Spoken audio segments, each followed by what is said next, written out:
Allah Subhanahu Teala bütün elçilerin İslam dini üzerinde göndermiştir. Hamısı Allah'a teslim olmağa çağırılmıştır. Ve onlara emrettiği şey Allah'a şerik koşmama ve tek olarak ona ibadet etmek olmuştur. Ve bütün Allah'tan başka ilahların, məbudların batil olması ve onlara ibadet etmeyin puç olması ve insanın sonun ebediyen cehennem etmesi barədə xəbər vermiştir. Belə ki, bu xüsusda Allah Teala Nəhl surəsi 36-cı ayətdə buyurur ki: "Və laqad ba'athna fi kulli ummetin rasulan en i'budullaha ve ictenibut tağut." Biz hər bir ümmətə elçi göndərib əmr etdik ki, Allah'a ibadət edib tağutdan uzaq dursunlar. Yəni tağutdan, yəni Allah'a şərik qoşmaqdan. Demək Allah Subhanahu Teala bütün peyğəmbərləri ən əsas qayə olaraq təkallahlık üzərində göndermiştir. Ve bütün peygamberlerin dini de birdir. Kök olarak birdir. Bu hususta da Allah Subhanahu Teala Kur'an-ı Kerim'de buyurur ki: "İnne dine indallahil İslam." Allah dergahında din yalnız İslam'dır. Bu da onu gösterir ki Allah Teala'nın gönderdiği bütün dinler İslam'dır.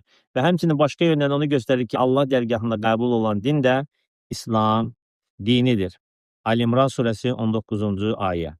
Lakin Allah Teala şəriətləri müxtəlif olaraq göndərmişdir. Hər bir peyğəmbərə digərindən fərqli, müxtəlif şəriət göndərmişdir ki, bu xüsusda da Uca Allah Teala Maidə surəsi 48-ci ayətdə buyurur ki: "Likullin cealna minkum şir'aten ve minhaca."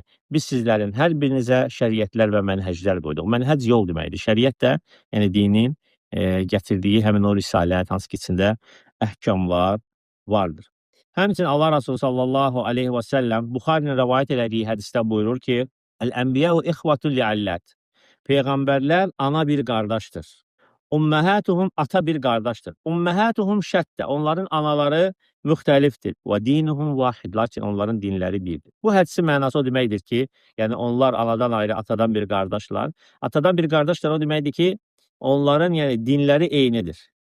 Və həmin o din İslam dinidir. Tevhid və təkallahlıq dinidir. Anaları müxtəlifdir. O deməkdir ki, yəni onlara göndərilən şəriətlər müxtəlifdir. Məsələn, biri oruç tuturdu, gün çıxandan gün batana qədər, biri oruç tutur, dan yeri söküləndən, misal üçün, ulduz görsələnə qədər. Və bəzilərinə sahur eləmə icazə verilmişdi, bəzilərinə verilməmişdi. Bəzisində 50 vaxt namaz var idi, bəzisində 5 vaxt namaz var idi. Bu yönlərdən müxtəlifliklər var idi.